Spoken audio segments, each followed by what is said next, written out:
love my wind chimes. Got a couple homemade ones too that I put out here, but getting ready to leave. So that's the only one I have left hanging in the wind. Gotta have something. I want to talk to you about cutting selection. It's not something that's talked about very much, but it's extremely important. Now, you will know by now that I often add a caveat for what it's worth. And I like to always say, neck on the chopping block. Because sometimes, I might say something a little controversial. Not really, I don't think, but I think there's a lot of disinformation out there. And so my job, self-appointed, is to try to guide my viewers and my subscribers and any newbies out there, or even experienced people, and just get them to stray away from the stray. Get them to stray away from what I think is misinformation or disinformation sometimes. But let's just talk about cutting selection. Now, these are some Celeste. It's not of any significance, really. And Celeste doesn't have a Breba, or it does sometimes, and they fall off. Characteristically, they will fall off. I have a couple different variants that I've collected over the years, and I have one particularly that will actually produce a good Breba crop. I mean, it's interesting when it's a big tree. And it takes a while for the tree to develop. That's another thing I want to talk about, because sometimes we discard trees because they don't produce in the first or second year. Sometimes you have to be patient for the really, really good ones. You have to wait several years, like this one I talked about the other day. This is my Uncle Mario's Adriatic, and it won't produce, characteristically it will not produce fruit for the first few years. Now, I gave this to a really wonderful man, a distributor, great guy. I never heard anything. It was a gift. I never heard anything about it again. And I should have mentioned, or stressed that it takes several years for this tree to come into its own. And it's a wonderful, wonderful Adriatic.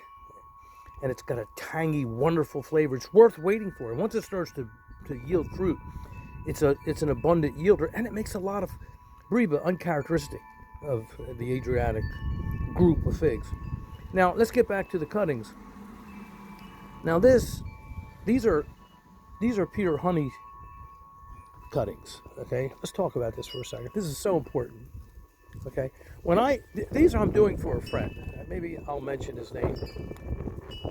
Mike Kincaid. He's a friend. And these are going to be a gift to him of my Peter's Honey. Mike is a wonderful guy. He's unpretentious. He's just a good-natured human being, very, very entertaining. He doesn't need my introduction. He's got a huge following, but he's a wonderful guy. So if you're not aware of Mike Kincaid, look up his channel, because he's extremely knowledgeable. Gosh, it's cold this morning. The wind's blowing, but it is a beautiful day. I'll just move over here a little bit out of the wind. He is a great family guy. He wants to help people. He's very, very entertaining, extremely knowledgeable from roses to rhododendron. And recently he's gotten involved in figs the last few years, and he's doing a magnificent job. And he's very, very enthusiastic. Just a wonderful guy. I really, really am fond of him, and I have a great deal of respect and admiration. So I'm sending this is very different. This is not characteristic of me, because I don't have the resources to do this sort of thing. But I am sending these to him because I trust him. I trust him to keep them straight. And if he's ever going to distribute some of my cuttings or some of my varieties that you will see in my videos, if you like them, he would be one of the people. that you will be able to talk to in the future about that. And I would trust that he would keep them separate from some of the others. And for the reason I'm going to tell you. Now look at the cuttings here. You see the Breba on that? Now, I believe very strongly, and I've lived my life by this, that when you reproduce or clone a tree, you should choose the very, very finest fruiting branches. Not only should they be fruiting, but they should be thick and robust, not flimsy and weak. Okay, they should be the best cuttings that you can find on your tree. And you need to learn how to look them over to determine that. And if you like Breba, and that's something that I like to talk about, because I believe in Breba. I don't believe in the method of cutting the trees down in the wintertime. You'll see that on the internet. I don't believe in all that. Cutting them down for what? You want as much wood as you possibly can into the following year. Sometimes you have to radically prune. I have videos on that, like I did with this one. It's on video, okay? Over a 3-year period, I show you the progression. And look at it. Look at it from radical pruning. But I have to, because look how big it gets. It gets so huge. I've had trees here 25 feet in height, and that's not an exaggeration at all. I'll show you. Look, just look at this. Let's take a look at this tree. Look at how long it's been here, 30 years. Look at, if you can see this, here's my hand. That is the curvature of the bark of the trunk. Look at it. It goes all the way around to the outside of these branches, okay? I cut it all the way down before. It was over 1 foot in diameter. Imagine how big that tree was, 1 foot in diameter. Imagine it. Now, Peter's honey, I cut it down. And I carefully selected shoots that came up. Okay, that's the important thing. When the shoots came up, I looked them over. Just like I did before I planted it in the ground. And I made other reproductions from cuttings long ago. And I made air layers. I always selected the best branches, the best cuttings. And when the shoots came up, I looked them over, you know, and some of them, if they looked good, and if they had a fig on every node, and if they had Breba, like these do, you see how beautiful, look, okay, then I would keep them. I'd make sure they were disease-free. And the ones that I didn't like as much, or weren't as vigorous, or didn't show me the characteristic traits that I wanted to propagate, I cut them out. And over a long period of time, human selection, I've got this. Look. Now I believe in this. The wind's, I better stay on this side. It's very windy now.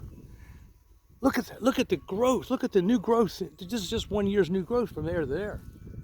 And look at all the figs. And all, and look at all the Breba.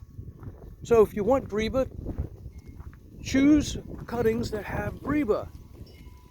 Okay? If you choose cuttings that have Breba, and this tree makes a fig on every single node. Look, every node. There's not one place where there wasn't a fig on a node. Not a single place. Look at all these figs. Figs, figs, figs, figs. Look at them all. And look at the nodes. A fig on every node. You can tell. Every single one. A fig. And I eat them. All of them. I share them. But look at the Breba on this one. See? So some of these cuttings I'm going to send to Mike have plenty of Breba. Look at that. And so that's the attribute that will be perpetuated. Now, how do I know that? Now, listen. It can be controversial, but it's not controversial. Sometimes when you send away for cuttings, ask for nice, thick, robust cuttings, because you don't want to get, like, you know, sort of the thinner ones or the leftover ones or the ones that aren't really producing. You don't want that. That's in my opinion, for what it's worth. Okay? So I hope that you learned something from that and gleaned some important information. Cutting selection is so very important. You know, there's this thing called human selection. There's natural selection in nature, there's human selection.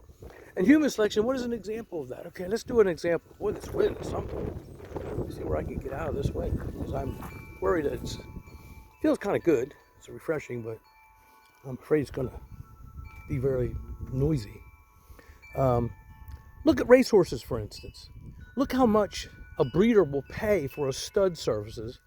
He has a mare, a female horse that's a champion horse, and they want to breed it with another champion, a male horse, and they're spending millions of dollars just for the stud fee.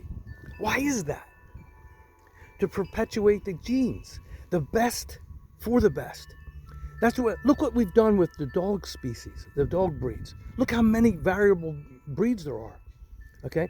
And when a good breeder breeds that particular breed, whatever it might be, okay? It could be a poodle, it could be German Shepherd, whatever. They make sure, if they want a good litter, that they breed it. They breed very, very healthy or very, very genetically superior dogs with one another of the same breed. And they're going to get a superior litter. It's a science. Why is it any different with fig trees or any kind of cuttings or any kind of trees that we're trying to propagate? It's not. Look at the gene variation within a family. Okay, now you've seen families where with the same parents, you'll see brothers that are completely different than one another. Not only are they characteristically different psychologically, and they might be gifted in different ways. One might be very, very athletically inclined. Another might be very, very scholastically inclined. They might be different in posture. They could be a foot difference in height. They could look different. Their frame is different. Well, it's the same thing on a tree. Every branch is different. How do you think we got so many various forms of the fig? How did we get 1,000 varieties, okay, distinguishable maybe, many of them, okay, varieties from one another? How? And even the slight differences between, say, the Mount Etna types, and there's 60, 70, 80, 90, who knows how many, called by any other name, okay? They're essentially the same fig with the same basic genetic foundation, but there are deviations, there are minor differences. Some will make a couple breed more, and some will make less. Some are bigger figs, some are more tasty, some are sweeter, some are not. Okay, some are more resistant to the rain, and we go on and on and on. But the reason was genetic drift. Just like with brothers, imagine that over generations and the differences that can occur, okay? So there is a lot of difference when selecting cuttings or air layers. Choose the very best, and when you're purchasing them, request the very, very best. You don't want little flimsy branches, the kind that people are pinching so that they'll make figs, and they can't even support the fig. You don't want any of that. Stay away from that. Choose the best if you want the best. Okay, enough on that. All right. Now, very, very quickly, I want to say, and I don't want this video to get too long. I hope you're enjoying it. I'm having a good time here. But please choose your cuttings with discretion, okay? Look them over. And you don't want, see, what I'm concerned about is the fig community, because a lot of shortages on cuttings on certain varieties in demand, the cuttings aren't really, I don't think, a good representation of the plant, okay? And so somebody's going to get that and grow a plant. They're not going to be that happy, and then somebody's going to say, I want that too, and so they'll maybe give it to them as a gift or sell it, okay? And then here we go. Now that's a different line of human selection. It's a negative line. See, this is a positive. What I'm trying to do is create a pot. I've done it for decades. I've done it. But this could be quickly undone. It could be quickly unraveled. And so now you have reverse, or what I call adverse human selection going on in the fig community. You've got these little flimsy branches being sent around that aren't very productive, might have fig mosaic virus, etc., etc., etc. And they're being propagated, and then they're being distributed to others, and they're propagating them, and then they're distributing. Do you see the problem? This is a problem that I want to draw your attention to. So, at least individually, you can make a difference. Try to make a difference. I wish everyone would try to make a difference. That's what I'm trying to do. I'm trying to make a difference. Okay, I hope my videos go on into perpetuity and people watch them. And I hope they're worth their merit, and that people will learn from them. Look, here's a little case. Here's a Rondi Bordeaux. Okay, now I planted this Rondi Bordeaux here. Here's a good example. Look, and I cut it back because it's near the house here. I don't want it to get too big. I cut it back, and I wanted more shoots to come off the bottom. Now I can tell which ones are vigorous. I'll keep an eye on it. I'll see which ones produce. These produce breeder very rarely, but I have one video on it. But see, look at that branch. That branch has a couple figs on it already. And I cut it back only about, what, maybe, I don't know, six weeks ago. Not even that, probably. So that's a nice branch to keep an eye on. When that comes up, I'll let that grow. If another branch comes off of it, I'll keep an eye on these. You know, some of these I'll snip off. I'll pick the very best ones. And in a year or two, you'll see there'll be a beautiful little tree here. And I like to grow one stem or one trunk, usually. I don't always do that, but I usually do that. And you'll see a nice, beautiful structure here. And there will be 4 or 5 beautiful little branches coming off. And I'll select the branches. I'll do it. Human selection, not nature. Nature's great. Nature will produce the good ones and the bad ones. That's what happens. Okay, and then I'll choose the best. And that's where we can intervene sometimes and be beneficial to ourselves, and even be an asset to nature and facilitate things in a certain direction. Just like with dogs, just like with horses, just like with roses and everything else that we get involved with. Humans aren't all bad. We're an ingenious species too. Okay, and we have many very good attributes, and that's one of them. We can make things better, and we can make things worse. We should all strive to make things better. Yeah, that's what I think. So maybe I ought to cut this short. What is very, very important to me, propagating the very, very best representations of our trees and our flowers and our bushes, our fruits, you know, berries, everything. We should be very conscientious about it. And we should strive and make our very best efforts in cutting selection to choose the very, very, very best. Okay. With that,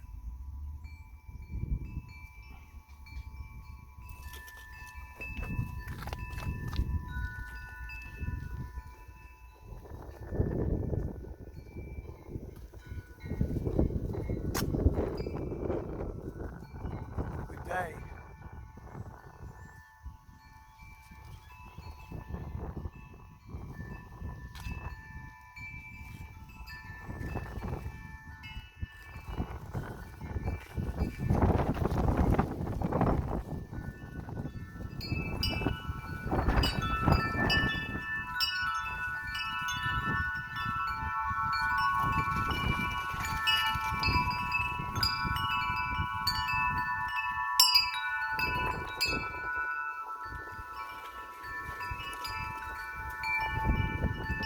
Winter will soon be upon us.